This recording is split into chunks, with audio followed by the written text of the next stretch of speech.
गलती जब तक हम स्वीकार नहीं करते, विकास का एक रास्ता है अपनी गलती को स्वीकारना,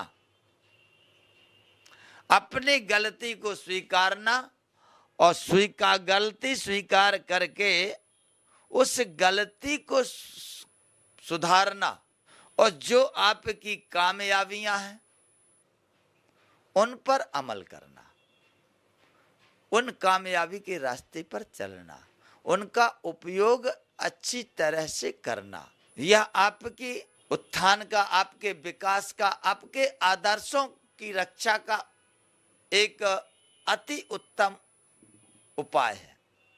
जब तक आप अपनी गलती को स्वीकार नहीं करेंगे तो आपको अपनी गलती दिखाई नहीं देगी। जब आप अपनी गलती को स्वीकार करेंगे, देखेंगे, तब उसे पकड़ेंगे, उस पर काम करेंगे, सुधार करेंगे, तो वही गलती आपकी उन्नति में सहायक बन जाएगी, वही गलती आपका बल बन जाएगा, वही गलती आपकी ताकत बन जाएगी। आप करके देख लेना। जब तक मन में इच्छा जागृत ना हो काम करने की, विकास की ओर, तब तक ना तो शरीर आगे बढ़ता, ना बुद्धि आगे बढ़ती, ना कोई मित्र आगे बढ़ता, ना कोई परिवार आगे बढ़ता।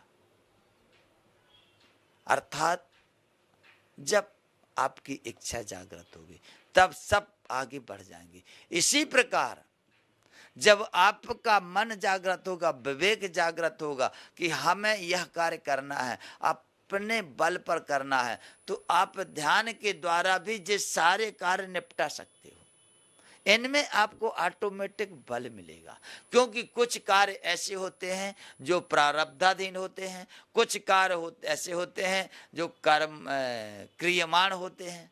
तो क्रियमाण तो आपको करना है, मगर जो प्रारब्धाधीन है उनमें भी आप सुधार कर सकते हो अपने बल से, अपनी ऊर्जा से। जब इनमें आप सुधार करोगे तो आपको स्वतः शांति का अनुभव होगा। जब आप अपने आप को चारों तरफ के बंधनों से मुक्त कर लोगे तो शांति आएगी। चारों तरफ का बंधन, पहले किन बंधनों से मुक्त होना है? 1 घंटे के लिए पहले उसी समय के लिए मुक्त होना है जितने समय के लिए आप ध्यान करते हो। ध्यान में बैठे तब सारे बंधनों से मुक्त हो जाओ, आपको ऑटोमेटिक शांति मिलेगी। क्योंकि अशांति तो बंधनों की है, अशांति तो हमने जो स्वीकार कर ली है उसकी है। अशांति तो हमारे इस देह को हमने अपना मान लिया है। यह देह कोश जिसका वर्णन हमने कल किया था, देहो हमन्न भवनो न मयस्तु कोशः चाने न जीवत विनश्यति तद विहीना त्वक् चर्म मास रुधिरास्त पुरीश राशि नायम भवति मर्हति नित्य शुद्धा, नायम भवति स्वयं मर्हति नित्य शुद्धा। अर्थात यह शरीर त्वक् चर्म मास रुधिर पुरीश मलमूत्र आदि से युक्त यह आत्मा नहीं है। जब इसको हम स्वीकार कर लेंगे, व्यवहारिक दृष्टि में हम स्वीकार नहीं कर पाते, मगर हर आदमी यह जानता है कि एक दिन शरीर छूट जाएगा।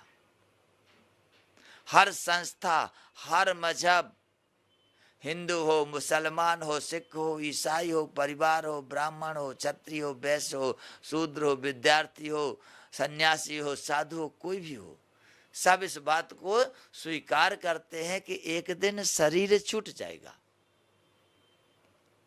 तो जब एक दिन शरीर छूट जाएगा अर्थात तुम और शरीर अलग अलग हो, यह सिद्ध होता है। कोई वस्तु हमसे छुड़ने वाली है, हमसे कोई छीनने वाला है, अर्थात वह वस्तु हमसे अलग है। हम मार्केट पैसे लेके मार्केट गए बाजार करने के लिए, 1000 रुपये ले लिए, तो 1000 रुपये हमारे खर्च हो जाएंगे। हम रुपया नहीं है, वो हमारे रुपये हैं। 1000 रुपये खर्च हो जाएंगे, खर्च हो गए अर्थात वो हमारे नहीं थे, हम खर्च करने के लिए ले गए थे, हम रुपये नहीं है, रुपये अलग चीज थी। इसी प्रकार यह शरीर, हम शरीर नहीं है, शरीर अलग है, हम अलग हैं। इनको जब अलग अलग देखोगे तब आपको ज्ञान होगा, आपको हर जगह बल मिलेगा, शांति प्राप्त होती है। यथार्थ में जब प्रवेश करते हैं शांति मिलती है। परमात्मा प्राप्ति का प्रथम रास्ता यहीं से होकर के गुजरता है।